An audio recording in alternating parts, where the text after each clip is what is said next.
The room was silent except for the faint buzz of the prison's fluorescent lights. Across the table sat her husband, smiling like nothing was wrong. But in her pocket was a folded letter, one she had read over and over until the words burned into her mind. It was a letter from another inmate, a letter that told her the man she married was having an affair, not with another prisoner, not with a guard, but with the judge who had sentenced her. 30 seconds later, the guards would be pulling her away, and her husband would be lying on the floor in a pool of his own blood. Before we dive into this story, I need you to do something. If you love real-life cases that leave you asking how something like this could even happen, hit that subscribe button right now so you never miss what's coming next. And as you're listening, drop a comment telling me where in the world you're watching from. I read every single one. Because this is not your average prison scandal. We're talking betrayal, obsession, and a chain of events so shocking, you'll question everything you think you know about loyalty and justice. And it all starts with one prison visit that turned into a murder scene. Mariah Turner grew up in a place where everyone knew everyone, and secrets had a way of becoming public property. The air in her small coastal town always smelled faintly of salt water, and life moved at the kind of slow pace that made you believe trouble was something that happened somewhere else. She was the second of 3 children, raised by a single mother who worked long hours cleaning hotel rooms. Mariah learned early how to take care of herself and those around her. She was the one who made sure her younger brother got to school on time, the one who cooked dinner when her mother was too tired to stand. By the time she was in her 20s, she had built a reputation for being dependable, maybe too dependable. People leaned on her, sometimes more than they should. She worked double shifts as a nurse's aide at the local care home, helping patients who had no one else. Her life was simple, but it wasn't unhappy. The one bright spot that made her believe in a bigger, better future was Anthony.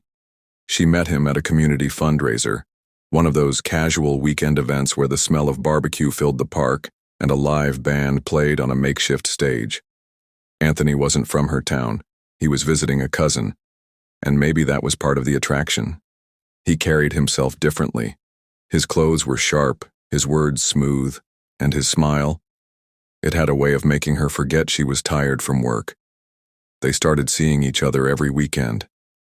Anthony talked about plans and possibilities, how they could build a life together far away from the quiet struggles of her hometown. Within a year, they were married.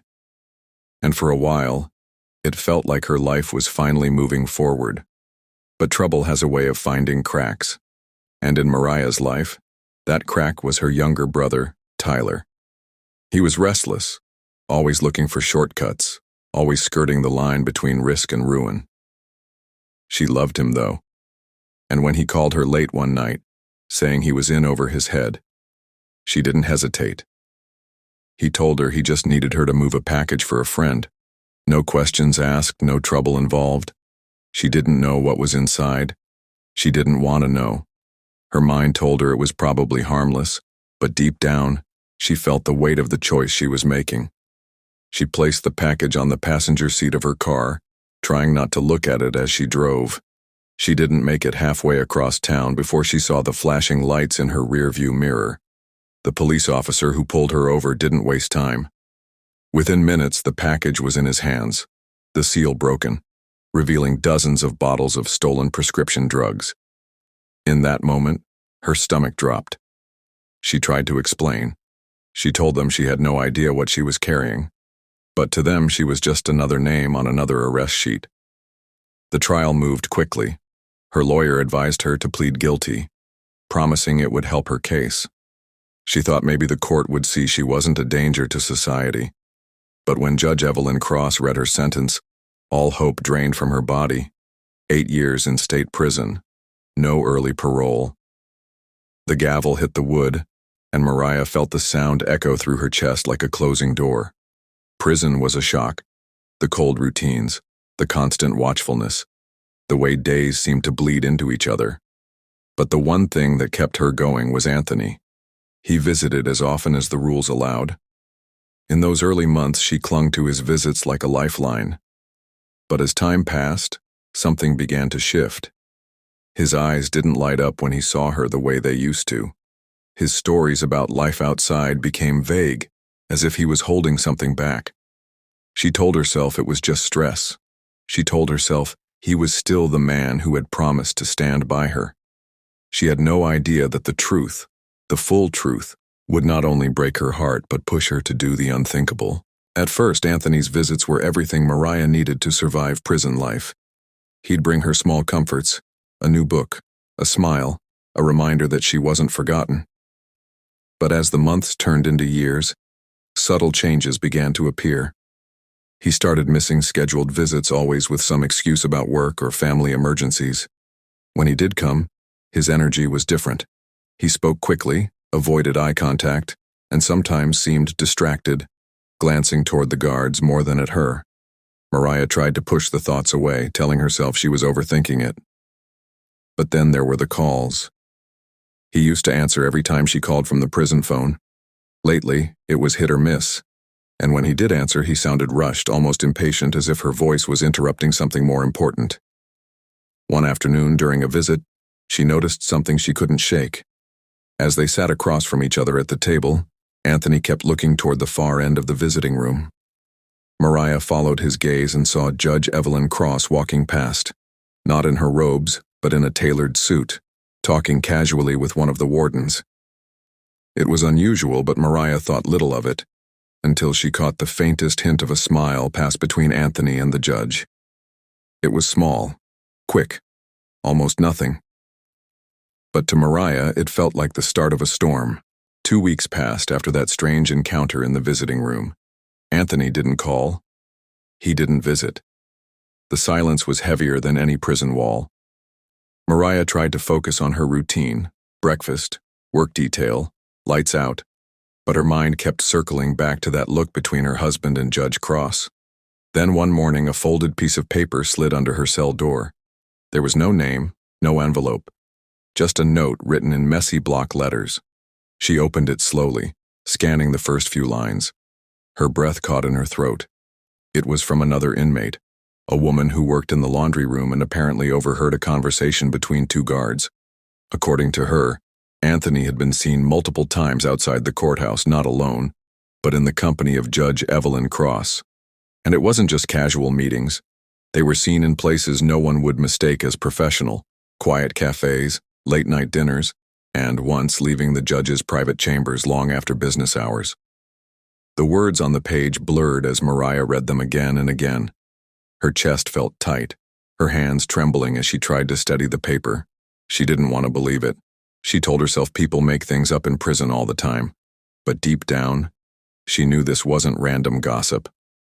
The note ended with one line that sent a cold rush through her body. He's not just visiting her, he's staying over. Mariah folded the letter, tucking it into her pocket. She didn't cry, she didn't scream. She just sat there on her bunk, staring at the floor. In that moment, something inside her shifted. Not a break, not yet. But the beginning of something darker. The letter stayed with her. She kept it hidden under her mattress, taking it out every night after lights out, reading it in the dim glow of the hallway bulb. The words didn't just sit on the page. They pulsed in her head, every sentence fueling something she couldn't control. Betrayal was one thing, but betrayal with the woman who had sentenced her, that was different. That was personal. Mariah began to watch the visiting schedules more closely. She noticed that Anthony's name finally reappeared on the appointment list, 1 week from that day. It would be their first face-to-face in nearly a month. She told herself she just wanted answers, that she would look him in the eye and demand the truth. But as the days counted down, her thoughts grew darker. In prison, you learn that some things are never openly spoken, but quietly arranged. She had friends inside, women who owed her favors, women who knew how to get things. One of them was a kitchen worker who quietly handed her a sharpened piece of metal wrapped in a napkin. For protection, she said, though they both knew what it really meant. Mariah kept the weapon hidden, telling herself she might not need it. She might just talk to him. Maybe she was wrong. Maybe the letter was a cruel lie. But deep down, she already knew what would happen if she saw the truth in his eyes. By the time the day of the visit arrived, she had rehearsed it in her mind 100 times.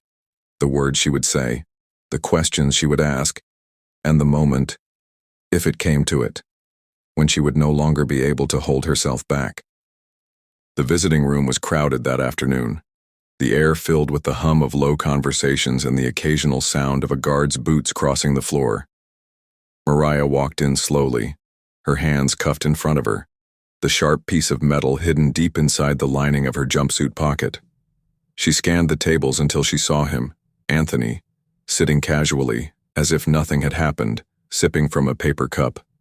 She sat down across from him, the table between them feeling like both a barrier and a bridge. For a long moment, neither of them spoke. Anthony leaned back, his eyes darting briefly toward the far end of the room before settling on her. It was the same nervous glance she'd seen before, and it made her skin prickle. "You've been busy," she said finally, her voice calm but laced with something colder. Anthony smiled faintly, like he didn't understand. "Work's been crazy. You know how it is." Mariah didn't look away. "I'm not talking about work." For a split second, his face froze, the smile slipping just enough to show a crack. He leaned forward, lowering his voice. "You've been listening to gossip. People in here will say anything to get in your head." Her jaw tightened. "So it's not true?" He hesitated. It was brief, barely noticeable, but it was enough. Mariah knew, and the silence between them told her more than any confession could. She sat back, her heart pounding so loudly she was sure he could hear it. Around them, the sound of other conversations blurred into a dull buzz. Anthony tried to change the subject, talking about her appeal, about maybe moving to another facility. But his words felt hollow, distant. Mariah wasn't listening anymore.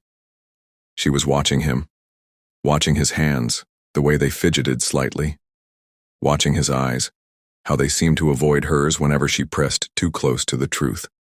And deep down she felt the moment coming, the point where the line between thought and action would disappear. Mariah felt her nails dig into her palms beneath the table. Every time Anthony opened his mouth, she heard less of what he said and more of the echoes of that letter.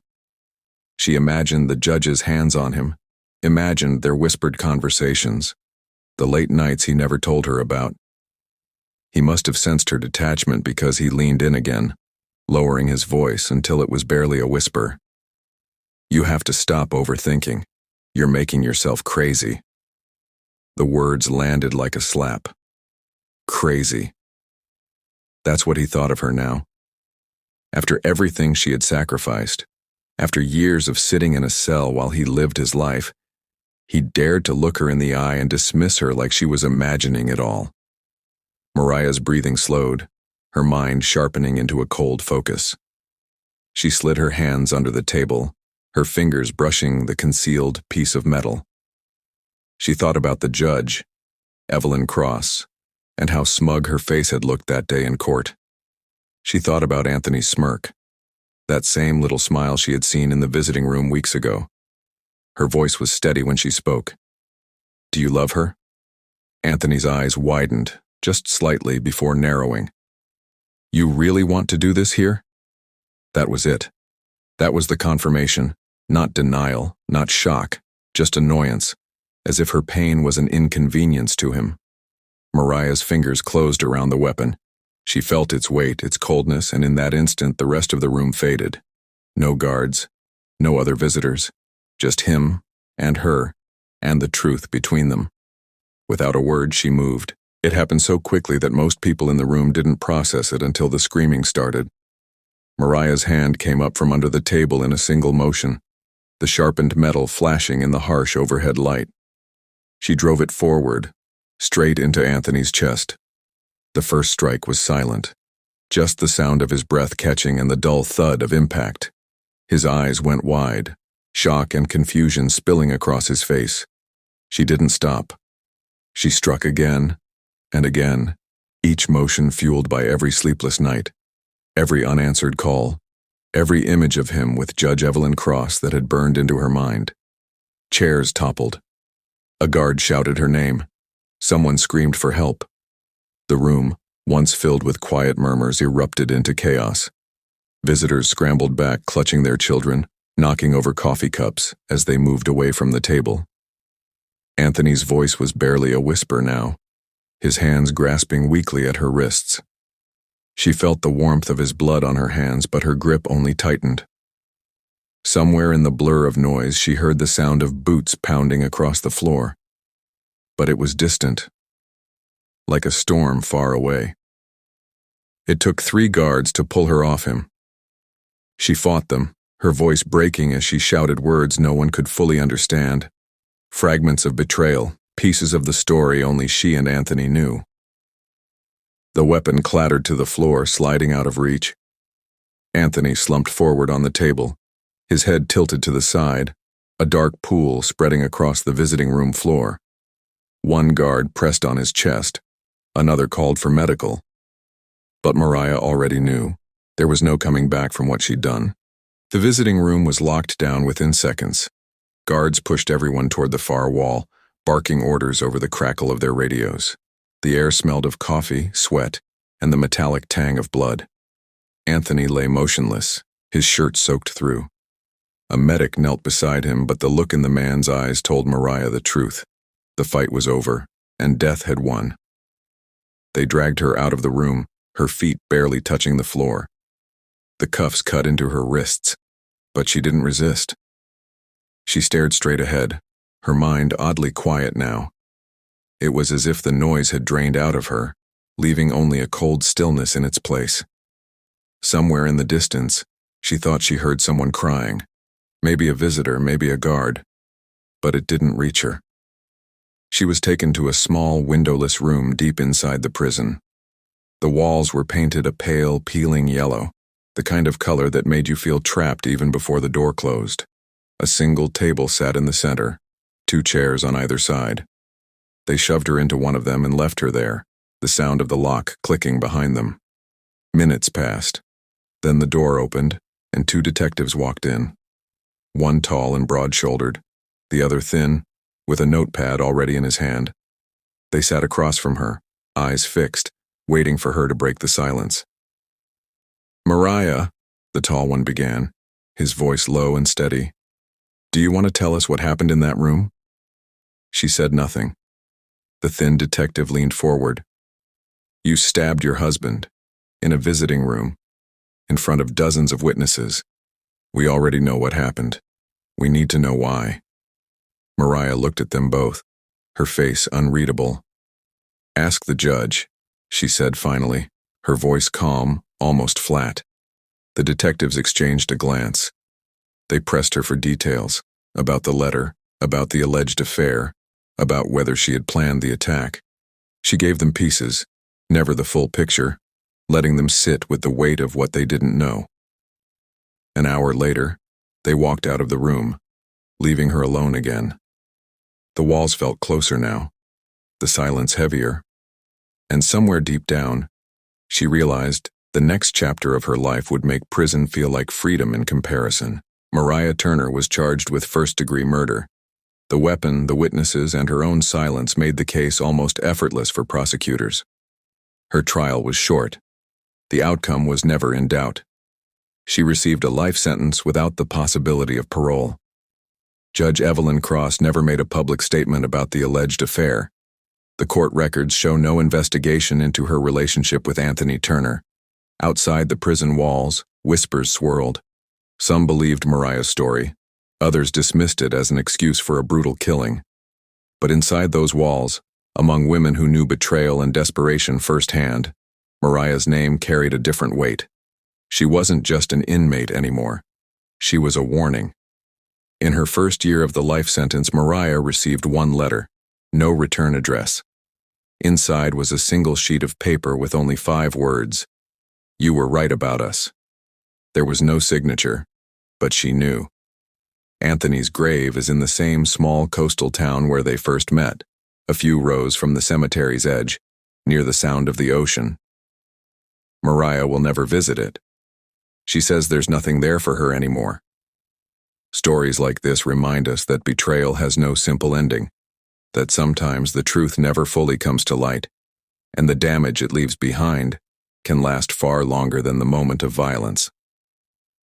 If you've been watching until now, I want you to do two things.